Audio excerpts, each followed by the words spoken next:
창세기 1장 26에서 31절 말씀입니다. 하나님이 이르시되 우리의 형상을 따라 우리의 모양대로 우리가 사람을 만들고 그들로 바다의 물고기와 하늘의 새와 가축과 온 땅과 땅에 기는 모든 것을 다스리게 하자 하시고 하나님이 자기 형상 곧 하나님의 형상대로 사람을 창조하시되 남자와 여자를 창조하시고 하나님이 그들에게 복을 주시며 하나님이 그들에게 이르시되 생육하고 번성하여 땅에 충만하라 땅을 정복하라 바다의 물고기와 하늘의 새와 땅에 움직이는 모든 생물을 다스리라 하시니라. 하나님이 이르시되 내가 온 지면에 씨 맺는 모든 채소와 씨 가진 열매 맺는 모든 나무를 너희에게 주노니 너희의 먹을거리가 되리라. 또 땅의 모든 짐승과 하늘의 모든 새와 생명이 있어 땅에 기는 모든 것에게는 내가 모든 푸른 풀을 먹을거리로 주노라. 하시니 그대로 되니라. 하나님이 지으신 그 모든 것을 보시니 보시기에 심히 좋았더라. 저녁이 되고 아침이 되니 이는 여섯째 날이니라. 사랑하는 형제 여러분, 1월 5일 새벽 묵상에 오신 것을 환영합니다. 어제 창세기 1장을 훑어보았는데요. 오늘 다시 1장 26절부터 한 번 더 보고자 하는 것은 이 부분이 그냥 넘어가서는 안 될 만큼 아주 중요하기 때문입니다. 하나님께서 천지 만물을 창조하실 때 질서 있게 창조하신 것을 1장에서 보았어요. 공간적 배경, 시간적 배경을 만드시고 나서 공간을 조성하시고 그 후에 공간 안에 생명체를 채우시는 순서대로 하셨죠.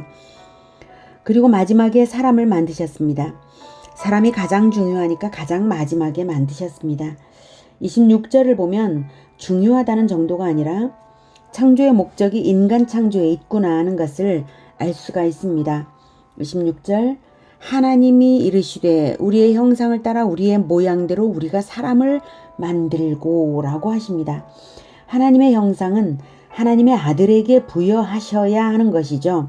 그런데 피조물에게 부여하십니다. 하나님의 형상을 부여하시고자 사람을 만드신 것입니다. 놀라운 일이죠. 하나님의 형상을 피조물에게 부여하신 것을 볼 때에 인간 창조를 위하여 만물을 창조하셨구나 느껴집니다. 인간을 아들로 낳으셨구나 느껴집니다. 하나님의 형상을 인간에게 부여하셨으니 인간을 통하여 하나님의 영광이 나타나기를 바라시는 소망도 느껴집니다. 인간을 통해 하나님이 발견되는 것이죠. 얼마나 대단한가요? 가슴이 뛰지 않습니까? 그런데 하나님의 형상이라는 것이 가시적인 형체라고 생각하면 오해가 되고요. 예수님의 성품과 능력과 실천 생활이 바로 하나님의 형상이라고 보면 오해가 없습니다. 예수님이 요한복음 14장 8에서 11절에서 하신 말씀을 보실게요. 빌립이 이르되 주여 아버지를 우리에게 보여주옵소서 그리하면 족하겠나이다. 예수께서 이르시되 빌립아 내가 이렇게 오래 너희와 함께 있으되 네가 나를 알지 못하느냐? 나를 본 자는 아버지를 보았거늘 어찌하여 아버지를 보이라 하느냐? 네, 예수님의 능력과 언행심사가 다 하나님과 똑같다 이 말씀이죠. 아버지 하나님을 무슨 형체로 여겨 보여달라고 하면 육안으로 봐서 우상숭배적으로 숭배하려고 들겠죠. 하나님을 육안으로 봤다고 무슨 보람이 있어요? 하나님을 보면 내가 하나님을 닮아야 보람이지. 육안으로 봐서 우상숭배적 종교행위로서 자기만족을 하려 들어서는 안 되는 것이죠. 하나님의 형상은 예수님의 전인격 바로 그것입니다. 10절 내가 아버지 안에 거하고 아버지는 내 안에 계신 것을 네가 믿지 아니하느냐? 내가 너희에게 이르는 말은 스스로 하는 것이 아니라 아버지께서 내 안에 계셔서 그의 일을 하시는 것이라. 하나님 아버지의 영이 예수님 안에 계셔서 영적으로 교감되기에 하나님 아버지와 예수님은 하나입니다. 11절 네가 내가 아버지 안에 거하고 아버지께서 내 안에 계심을 믿으라. 그렇지 못하겠거든 행하는 그 일로 말미암아 나를 믿으라. 네. 예수님이 행하신 일들이 아버지의 일이 아닌 것이 하나도 없죠. 따로 아버지를 보여달라 할 이유가 없는 것이죠.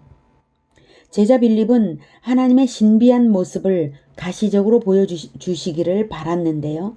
예수님은 예수님의 인생살이 방식이 바로 하나님 아버지를 보는 것이라고 하십니다. 변화산에서 모세와 엘리야와 함께 신비하게 영광스러운 모습으로 변화된 모습을 보여주신 바가 있긴 있죠.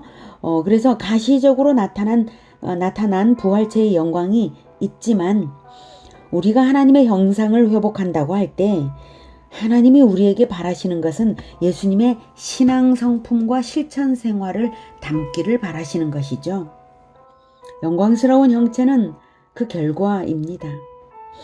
그러니 인간을 하나님의 형상으로 창조하셨다는 것은 인간이 지상을 다스릴 때에 예수님처럼 섬김으로 다스리고 사랑으로 보살피고 능력으로 보호하는 것을 말합니다. 인간을 하나님 대신 세상을 다스리는 자로 창조하신 것입니다. 28절에 바다의 물고기와 하늘의 새와 땅에 움직이는 모든 생물을 다스리라 하시니라. 다스리라 하셨잖아요.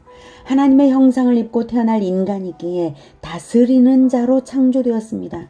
당연히 다스리는 자니까 하나님처럼 다스려야죠.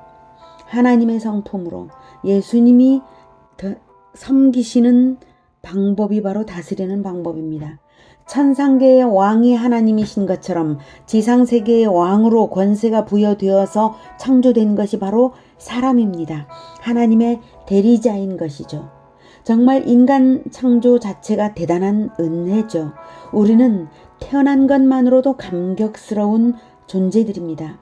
그뿐만 아니라 하나님의 형상으로 지구를 가득 채울 것을 기대하셨습니다. 28절을 보면 하나님이 그들에게 복을 주시며 하나님이 그들에게 이르시되 생육하고 번성하여 땅에 충만하라, 땅을 정복하라 라고 하셨잖아요.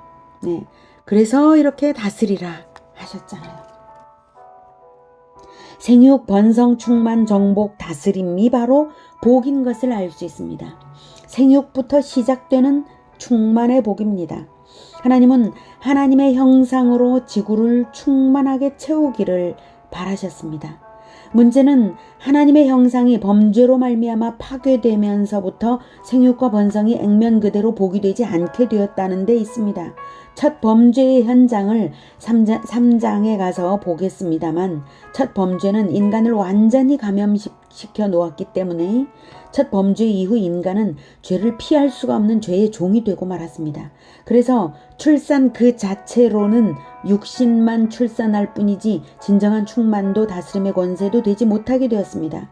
그래서 하나님은 새로운 출산을 위하여 새로운 씨를 보내셨습니다. 새로운 출산은 하나님의 자녀로 태어나는 것이고 새로운 씨는 예수 그리스도이십니다. 요한일서 3장 9절에 하나님께로부터 난 자마다 죄를 짓지 아니하나니 이는 하나님의 씨가 그의 속에 거함이요 그도 범죄하지 못하는 것은 하나님께로부터 났음이라 라고 합니다. 하나님의 씨가 속에 거하는 사람들이 하나님께로부터 태어난 하나님의 자녀들인데요.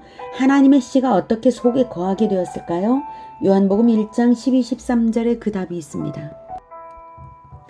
영접하는 자, 곧 그 이름을 믿는 자들에게는 하나님의 자녀가 되는 권세를 주셨으니 이는 혈통으로나 육정으로나 사람의 뜻으로 나지 아니하고 오직 하나님께로부터 난 자들이니라. 영접하는 자, 즉 예수님을 영접하는 것이 답입니다. 예수님이 하나님의 씨입니다. 예수님을 왕으로 영접하셨습니까? 영혼 안에 늘 하나님의 말씀을 거하게 하십니까? 하나님의 말씀이 곧 예수님이십니다. 요한복음 1장 1절에는 태초에 말씀이 계시니라. 이 말씀이 하나님과 함께 계셨으니 이 말씀은 곧 하나님이시니라. 예수님을 영접하셨다면 이제 세상에도 하나님의 씨를 뿌려주십시오. 예수님처럼요. 예수님은 결혼도 출산도 하지 않으셨지만 전도와 제자화로 번성하셨습니다. 그래서 지금까지도 계속해서 예수님의 씨로 지구를 덮어가고 있습니다. 예수님을 닮은 하나님의 형상인 사람들이 충만한 수가 될 때 예수님이 영원한 천국을 다스리는 왕으로 역사 속에 다시 오십니다. 번성하고 충만하여 마침내 정복하고 다스리라는 것은 바로 그것입니다. 그것이 복입니다. 전도와 제자화로 공동체를 형성해 가십시오. 물론 결혼도 해서 출산도 많이 하면 당연히 좋습니다. 반드시 신앙을 계승한다면 말입니다. 우리가 마침내 들어갈 천국에서 영원히 함께 누릴 공동체를 이 땅에서부터 이루어 가십시오. 리더가 되십시오. 예수님처럼 십자가 정신으로 섬기는 다스리는 자들이 되십시오. 개인으로 구원이 시작될지라도 구원은 끝까지 개인으로 남을 수가 없습니다. 번식으로서만 생명력이 증명이 되는 것처럼 살아있는 것은 성장하고 번식하는 것입니다. 번성이 없으면 생명력을 의심해 볼 일입니다. 마찬가지로 전도가 없으면 구원을 의심해 볼 일입니다. 하나님의 씨인 말씀을 날마다 영접하고 뿌려주며 하나님의 형상으로 나날이 더욱 충만해지시기를 축복합니다. 기도하겠습니다. 하나님, 우리에게 하나님의 씨인 예수님을 주셔서 정말 감사합니다. 예수님을 단 한 번 영접하는 것이 아니라 날마다 하나님의 말씀, 예수님인 바로 그 씨, 하나님의 말씀을 씨앗으로 우리가 영접하겠습니다. 예수님을 영접하겠습니다. 그래서 날마다 예수님을 먹고 하나님의 말씀으로 생육 번성하겠습니다.